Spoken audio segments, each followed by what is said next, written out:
मी law शिकले, business समजून घेतला, पण काही गोष्टी मला शेताने शिकवल्या. लॉने शिकवलं आपले हक्क माहिती असणं गरजेचं आहे. बिझनेसनं शिकवलं फक्त मेहनत नाही तर योग्य प्लॅनिंग आणि योग्य डिसिजन ही तितकाच महत्वाचा असतो. पण मला या माझ्या मातीने शिकवलं, मेहनत करूनही प्रत्येक गोष्ट लगेच मिळत नाही. काही गोष्टींसाठी योग्य वेळेची वाट पाहावी लागते. या शेतात बी पेरताना कुणालाच खात्री नसते की उद्या किती पीक येईल.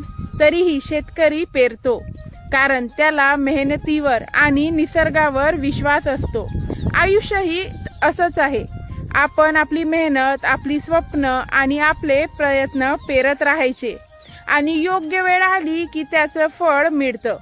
आणि हो, या मातीत परत आल्यावर जाणवतं, आपण कितीही पुढे गेलो तरी आपल्या रूट्सची किंमत कधीच कमी होत नाही.